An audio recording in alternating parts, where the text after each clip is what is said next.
Hej, zamisli da stojiš na aerodromu. Veliki avion polako se kreće pistom. Težak je kao 100 automobila, možda čak i više. Motori bruje, zvuk postaje sve jači. Avion ubrzava, brže, još brže. I onda, odjednom, odvoji se od tla. Ali kako je to moguće? Kako nešto tako ogromno i teško može da leti? Da bismo to razumjeli, moramo prvo upoznati jednu silu koja stalno djeluje oko nas. Zove se gravitacija. Gravitacija je sila koja sve vuče prema zemlji.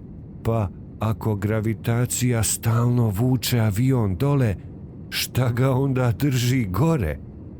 Odgovor se krije u krilima. Krilima koja nisu ravna.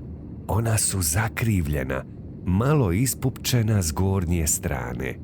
Kad avion ide brzo, zrak prolazi preko i ispod krila, ali zrak iznad krila putuje brže nego zrak ispod.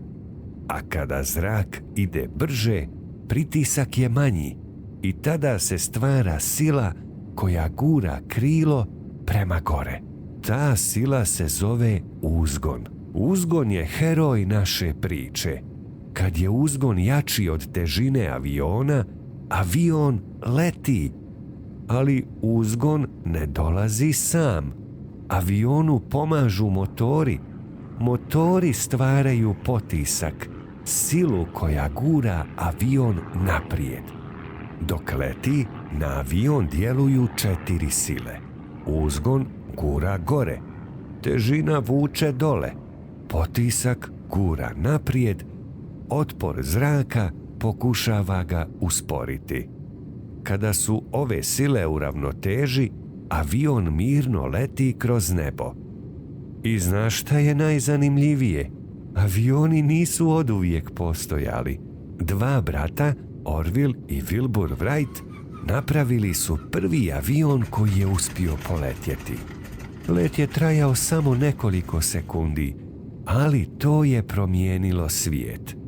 Danas avioni prelaze okeane, povezuju kontinente i omogućavaju ljudima da u nekoliko sati stignu na drugi kraj planete. I sve to zahvaljujući jednoj pametnoj ideji, obliku krila i snazi uzgona. Dakle, avion leti jer ide brzo, ima posebna zakrivljena krila, uzgon pobjeđuje gravitaciju, motori daju potisak. I tako ogromna metalna ptica može kliziti nebom. A sada razmisli, možda ćeš jednog dana baš ti sjediti u pilotskoj kabini, gledati oblake ispod sebe i upravljati tom čudesnom mašinom. Jer letenje nije magija, to je nauka i malo hrabrosti.